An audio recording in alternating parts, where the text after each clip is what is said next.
Agape love ministries मसीह में परमेश्वर के प्रेम के बारे में है। हम जिस तरह से सेवा करते हैं और जिस तरह से हम नेतृत्व करते हैं, उससे हम मसीह यीशु के प्रेम को प्रदर्शित करते हैं। हमारा मिशन मानव जाति के दिल में बिना शर्त प्यार के साथ सेवा करना है और परमेश्वर के प्रेम को पूरी दुनिया में फैलाना है। अधिक जानकारी के लिए कृपया मुझसे संपर्क करें। विवरण नीचे हैं। यदि आप प्रार्थना भागीदार बनना चाहते हैं और इन सेवकाई का समर्थन या योगदान करना चाहते हैं, तो इस विवरण को पढ़ें। खाता धारक का नाम गोविंद कुमार, खाता संख्या 344306494146, IFSC कोड SBIN 00115554, भारतीय स्टेट बैंक, संगम विहार। अधिक जानकारी के लिए हमसे संपर्क करें। भाईजीत कुमार, व्हाट्सएप नंबर 9644344507, केवल व्हाट्सएप संदेशों के लिए। Email agapeloveofgodministries@gmail.com। Agape Love Ministries is all about the love of God in Christ. We demonstrate Christ's love by the way that we serve and by the way that we lead. Our mission is to serve with love in the heart of Cincinnati with unconditional love and spread the love of God all over the world. For more information, please contact me. Details are below. If you want to be a prayer partner and support these ministries, then go through this details. Account holder, name Govind Kumar, account number 3443-064-9146. IFSC code SBIN 001155 for State Bank of India. Sangam Vihar, New Delhi, India. Contact us. Bhai G. Kumar, WhatsApp number 964-3434-507. Only for WhatsApp messages. Email agapeloveofgodministries@gmail.com.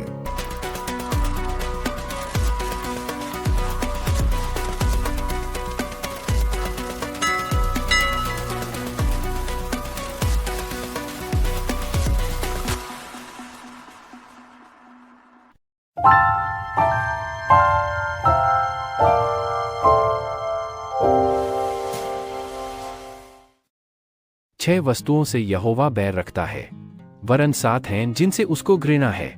There are 6 things that Yahweh hates, 7 that are disgusting to him. नीतिवचन 6:16। आप सभी को जय मसीह की। मैं गोविंद कुमार आप सभी का स्वागत करता हूँ agape love of God ministries में, और आज के इस परमेश्वर दैनिक वचन कार्यक्रम में आप सभी का स्वागत है। मैं फिर एक बार फिर से आप सबों के सन्मुख में हाजिर हूँ एक और विषय को लेकर के, और उस विषय का नाम है वो 7 बातें जिससे परमेश्वर घृणा करता है। हालेलुया। और इस विषय में हम लोग देखेंगे और उसका हम सॉल्यूशन को भी देखेंगे। तो हम आप अंत तक परमेश्वर के वचन में बने हुए हैं और परमेश्वर को उपस्थिति में अपने जीवन को जीने में इस वचन की द्वारा आप परमेश्वर के उपस्थिति में बने हुए हैं। हालेलुया। तो वचन में जाने से पहले मैं चाहूंगा कुछ क्षण अपने आंखों को बंद करें और प्रार्थना करें। जी दयालु प्रभु, हम आपके पास आते हैं आपके प्रिय पुत्र यीशु मसीह के सामर्थ्य और मीठे नाम के द्वारा। प्रभु, आज जो वचन हम आपकी उपस्थिति में सीखने के लिए जा रहे हैं, जिसकी आपकी बातों को, आपके मनों को, बातों को जानने के लिए प्रभु आप हमें सहायता और मदद करें। प्रभु, हम प्रार्थना करते हैं ये वचन जो आज इस वक्त समय में आप हमें बातचीत करने जा रहे प्रभु, वो आपके और हमारे बीच में और भी गहरी नजदीकता बनने पाए। प्रभु, ये वचन हमारी कमियों को, हमारे आप जी परेशानियों को दिखाने पाए प्रभु, और हमारे और आपके बीच में जो कमी है उसको दूर करने पाए प्रभु। हमारे हर एक प्रार्थना को सुने प्रभु, और एक सुनने वालों के जीवन में आप अपने अनुग्रह, अपने सामर्थ, अपने बुद्धि से भर दीजिए। हर एक बातों के लिए प्रभु धन्यवाद। यीशु मसीह, हमारे प्रार्थना को सुनने के लिए धन्यवाद। यीशु मसीह के नाम में इस प्रार्थना को मांगते हैं, आमीन। Hallelujah, hallelujah. तो हम आज परमेश्वर के वचन में देखने के लिए जा रहे हैं वे 7 बातें जिससे परमेश्वर घृणा करता है। और वो सिर्फ घृणा नहीं करता है, इसके कारण हमें हमारे जीवन में जो मिलने वाली आशीष है उससे हम वंचित हो जाते हैं। हालेलुया। तो हम इन बातों को समझें और उसके वचनों को हम जो है उस वचनों को हम अनुसार से जीना के लिए सीखें। तो आइए हम परमेश्वर वचन में जाएंगे, हमारे साथ निकालेंगे नीति वचन उसका 6ठा अध्याय, उसका 16 पद से हम लोग पढ़ेंगे। हालेलुया।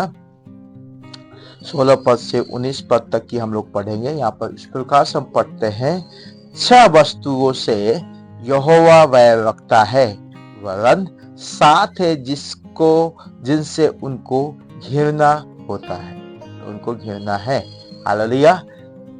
6 वस्तुएं जो परमेश्वर के जो है परमेश्वर उससे बैर रखता है। हालेलुया। और 7वां जिससे वो घृणा करता है। हालेलुया। हमें इस वचन में जो है परमेश्वर और हमारे बीच में आने वाली जो बातें हैं, जो वस्तु है, जो चीज है, उसके बारे में परमेश्वर की आत्मा आज हमें सुबह में बात कर रहा था। और हम जब उसको खोले तो हमें प्रभु ने हमें बताया कि ये सारी बातें हैं, जो छोटी छोटी चीज है, वो हमारे आशीष को ब्लॉक करके रखा है। हालेलुया। और जैसा कि हम सभी लोग जानते हैं कि इन दिनों में हम 2025 में परमेश्वर के वायदे के अनुसार से हम जो है बढ़ोतरी का वायदा प्रभु ने हमें दिया है। हम अपने जीवन में बढ़ोतरी होना है, तो इसका मतलब है कि हम जैसे एक पेड़ को जो है वो बढ़ता तो उसे उसके माली जो है वो उसे काटता है, छाटता है, ताकि वो सीधा और आगे फलवंत हो जाए। वैसे ही हमारा परमेश्वर हमारे अंदर में होने वाले हर एक घटिया, हर एक जो चीज, जो रुकावट है, जो परमेश्वर के वचन से या परमेश्वर के प्रेम से अलग करता है, उसको हमें दिखाने के लिए आज सुबह में वो हमें बातचीत करने जा रहा है। तो पहला बातें हम यहाँ पर देखते हैं कि पहला बातें है कि घमंड से चढ़ी हुई आंखें। हालेलुया। परमेश्वर हम घमंडियों से, जो घमंड से चढ़ी हुई आंखें हैं, घमंड से में रहने वाले लोगों से घृणा करता है, वैर करता है। हालेलुया। कई बार हम अपने जीवन में घमंड को ना चाहते हुए भी वो घमंड हमारे अंदर आता है। हालेलुया। घमंड बहुत से कारणों से हो सकता है। कई लोग अपने बॉडी को, स्ट्रक्चर को देखकर घमंड करते हैं, कई अपने रुतबा को देख कर के घमंड करते हैं, कोई अपने इज्जत और मर्यादा को लेकर घमंड करते हैं, कोई जो है अपने पैसे को लेकर के घमंड करते हैं। ये घमंड जो है वो एक जो है, आप ऐसे ये समझे कि आप को परमेश्वर से प्रेम करने के बजाय अब जब हम घमंड कर रहे हैं, तो जिसके प्रति आप घमंड कर रहे हैं, एग्जाम्पल का पैसे के लिए घमंड कर रहे हैं, तो उसकी आप पूजा कर रहे हैं। हालेलुया। उसकी आप जो है उसको आदर दे परमेश्वर के सिवा। तो इन बातों से परमेश्वर घृणा करता है। हालेलुया। वचन में लिखा हुआ है 10 आज्ञा में, जिसमें हम जो है पढ़ते हैं, और नए नियम में हम जो है 2 आज्ञा जो मुख्यतः जो 10 आज्ञाओं में से 2 आज्ञा जो परमेश्वर ने बताया, वो पहला आता है कि हम अपने शरीर, प्राण, आत्मा से परमेश्वर से प्रेम करना है। तो हमारे और परमेश्वर के बीच में अगर धन आ गया या तीसरा कुछ आ गया, तो इससे हमें क्या करना है, हम इससे ये चीजें हमें परमेश्वर के प्रेम से अलग करता है और हम घमंडी हो जाते हैं। परमेश्वर हमसे घृणा करता है। हालेलुया। हालेलुया। परमेश्वर हमसे घृणा करता है। दूसरी बातें यहाँ पर देखते हैं, आंखें, झूठ, घमंड से चढ़ी आंखें और झूठ बोलने वाली जीभ। हालेलुया। कई बार हम जो है एक हैबिट सा बना लेते हैं झूठ बोलने के लिए। झूठ बोलने के लिए जो है कुछ बात हुआ नहीं, हम झूठ बोलना स्टार्ट कर दिए। अरे नहीं, ऐसा नहीं है, अब मैं तो ऐसे मजाक कर। जब हमारा झूठ पकड़ा जाता है तो झूठ को मजाक ले लेते हैं। हालेलुया। मैं आपको बताऊं, हमारा झूठ चाहे छोटा हो या बड़ा हो, हालेलुया, उससे परमेश्वर से आप क्षमा मांगे, परमेश्वर क्षमा करेगा। हालेलुया। लेकिन आपको ये इफेक्ट जो है आत्मिक जीवन में करेगा। हालेलुया। ये इफेक्ट जो है आपके आत्मिक लेवल को डाउन करेगा। ठीक है। ये आपकी छोटी छोटी बातें, जो आप छोटी छोटी बातों पे झूठ बोल देते हैं, ठीक है, आप सोच रहे होंगे कौन देखने गया है, अरे ये तो मजाक है या ऐसे है। तो ये चीजें जो है आपके आत्मिक लाइफ को बहुत नीचे गिराते जाएगा, और सिर्फ आत्मिक लाइफ नहीं बल्कि आपके आशीष को भी वो डाउन करेगा। हालेलुया, आपके आशीष को भी वो डाउन करेगा। तो हमें इन बातों को समझना है। हम छोटे छोटे बातों में हम जो है कॉन्शियस होना है, हम सतर्क रहना कि हमारे मुंह से झूठ ना निकले। हो सकता है आज आप जो है 100% झूठ बोल रहे होंगे, ठीक है, लेकिन आज आप हो सकता है थोड़ा बहुत 1-2 बार झूठ बोल रहे होंगे, लेकिन अगर आप उसके ऊपर चौकस रहेंगे तो झूठ बोलने की जो लालसा है या झूठ बोलने की जो प्रक्रिया है, आपका जो हैबिट है, वो परमेश्वर आपसे दूर करने जाएगा। और ये झूठ जो सच्चाई आप बोलेंगे तो परमेश्वर का अनुग्रह, परमेश्वर का सामर्थ जो है आपके जीवन में आएगा। इसी हम नीति वचन उसका 3 अध्याय में हम पढ़े तो यहाँ पर लिखा हुआ है 3 पद में कि कृपा और सच्चाई तुझसे अलग ना होने पाए, वरन उसको अपने गले का हार बनाना और अपने हृदय रूपी पटिया पर लिखना, तो तू परमेश्वर मनुष्य दोनों का अनुग्रह पाएगा। हालेलुया, और तू अति बुद्धिमान होगा। हमारे जीवन में सच्चाई है तो हम परमेश्वर और मनुष्य दोनों का अनुग्रह पाएंगे। हालेलुया, और हम बुद्धिमान होंगे। परमेश्वर हमें अति बुद्धिमान बनाएगा। हालेलुया, ये झूठ जो आप बोल रहे हैं उससे आपको आत्मिक लेवल में जो है गिरावट आएगा, ठीक है। आत्मिक जीवन में आप नीचे गिरेंगे, परीक्षाओं में पड़ेंगे, समस्याओं में जाएंगे, और बहुत सारी बातों को आप जो है परमेश्वर का आशीष को जो रुकावट के कारण होगा। लेकिन आप जब से सच्चाई के साथ, सच्चे हृदय के साथ या सच बोलना स्टार्ट कर देंगे, परमेश्वर और मनुष्य का अनुग्रह आपके ऊपर आएगा, ठीक है। आपके जीवन में आशीष को परमेश्वर देगा। हालेलुया, और आप बुद्धिमान हो जाएंगे। हालेलुया, तो हम इन बातों को समझें और परमेश्वर की उपस्थिति में अपने आप को तैयार करें। हालेलुया, और तीसरा बातें हम यहाँ पर देखते हैं, वो ये है कि और निर्दोष का लहू बहाने वाले हाथ। हालेलुया, निर्दोष का लहू बहाने वाले हाथ का क्या मतलब है? हालेलुया, कई बार हम जाने अनजाने में कुछ ऐसे गलतियां करते हैं, या कई बार सिचुएशन ऐसा आता है जो कि आप जो है किसी को दिलों को हर्ट करते हैं। हालेलुया, दुख पहुंचाते हैं। लहू बहाना सिर्फ आपको यही नहीं, किसी का हत्या करना, मर्डर करना, किसी को जो है नुकसान पहुंचाना। लहू बहाने का मतलब है आप उसके हृदय में चोट भी पहुंचा रहे हैं। हालेलुया, एक छोटा सा ये जो है, आप इस चीजों को सेंसिटिव लेना है। आप इससे आप समझे कि आपका जीवन दूसरों का, आपका जीवन के, आपकी चाल चलन के द्वारा आपको दूसरों को परेशान नहीं लाना, या आपके चाल चलन के द्वारा लोग मसीह को तुच्छ नहीं जानना है। हालेलुया, इसको हमें समझना बहुत जरूरी है।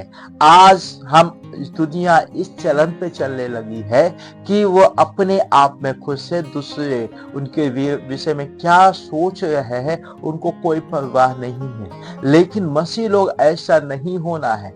मसीह लोग सिर्फ हमें अपने बारे में नहीं बल्कि हमें दूसरे के बारे में भी सोचना है, और सबसे बड़ी बात परमेश्वर के बारे में सोचना है, क्योंकि परमेश्वर का वचन हमें इस प्रकार से सिखाता है। मत्ती उसका 5वां अध्याय, उसका 16वां अध्याय में इस प्रकार से हम पढ़ते हैं कि हमारे अच्छे काम मनुष्यों के सामने चमके, वो दिखे, ताकि वो हमारे अच्छे कामों को देख करके परमेश्वर को महिमा करें। तो हमारा चाल चलन ऐसा होना चाहिए कि हम परमेश्वर के वचन में, हम परमेश्वर की इच्छाओं के अनुसार से चलें। हालेलुया, तो इन बातों को हमें समझे और आगे बढ़े।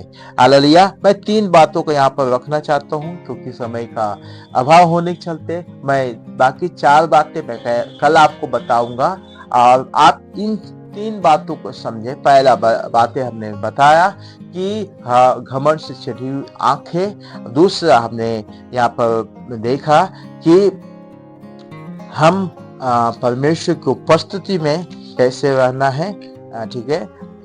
हम झूठ बोलने वाले जीव को हमें बचाना है। और तीसरा निर्दोष का लहू बहाने वाले जिहाद से हमें बचना है। ये 3 बातों के ऊपर आज हम लोगों ने मनन किया। मुझे आशा है कि आप इस वचन के द्वारा आशीषित हुए होंगे। आपको ये मैसेज कैसा लगा आप हमें कमेंट्स करके बताएं। अगर आपका कोई प्रार्थना निवेदन है तो आप हमें डिस्कशन में या व्हाट्सएप थ्रू आप हमें मैसेज कर सकते हैं। हालेलुया। मैं चाहता हूँ ये मैसेज आप दूसरों के साथ शेयर करें और ताकि वो भी इस वचन के द्वारा आशीषित हो जाए। हालेलुया। परमेश्वर आप सबको आशीष दे। May God bless you. आइए हम लोग अपने आंखों को बंद करें। कल हम इसी विषय को लगातार हम पढ़ेंगे और बाकी का 4 पॉइंट हम लोग देखने को जाएंगे। तो आइए हम लोग अपने आंखों को बंद करें और प्रार्थना करेंगे। जी भी दयालु प्रभु, हम आपके पास आते हैं आपके प्रिय पुत्र यीशु मसीह के सामर्थ्य और मीठे नाम के द्वारा प्रभु। आज जो वचन हम आपकी उपस्थिति में सुने हैं समझे प्रभु, ये वचनों के अनुसार से हमें पवित्र आत्मा हमें सहायता करे, मदद करे। इस वचनों को हम अपने जीवन में प्रभु अप्लाई करने की पवित्र आत्मा आप हमें अगुवाई करें। प्रभु हमें परमेश्वर के प्रेम में आपकी अधीनता में लगातार बढ़ते रहने को पवित्र आत्मा हमें सहायता मदद करे। हर एक बातों को प्रभु धन्यवाद। जो आशीष की और जो ब्लॉकनेस हम यहाँ देखते हैं वो हमारे आशीष जो हमारे अंदर हमारे लिए तैयार किया है वो मिलने पाए। हर एक बातों के लिए धन्यवाद। हमारे प्रार्थना विनती को सुनने के धन्यवाद। हर एक को प्रभु आप आशीष दीजिए। सारे आदमी में चलाल प्रभु आपको देते इस प्रार्थना यीशु मसीह के नाम में मांगते हैं, आमीन। हालेलुया। परमेश्वर आप सबों को आशीष दे। अगर आपने इस चैनल को अभी तक सब्सक्राइब नहीं किया है तो आप सब्सक्राइब करना ना भूलें। और मैं चाहता हूँ कि मैसेज को दूसरों के साथ भी शेयर करें। अगर आप अपना जो योगदान अपना सहयोग देना चाहते हैं तो इस मैसेज के अंत में एड्रेस आपको मिल जाएगा। आप परमेश्वर के लिए बीज बो सकते हैं। हालेलुया। परमेश्वर आप सबों को आशीष दे। मैं गॉड ब्लेस यू। कल हम फिर मिलेंगे एक विषय के साथ में। तब तक परमेश्वर आप सबों को आशीष दे, आमीन।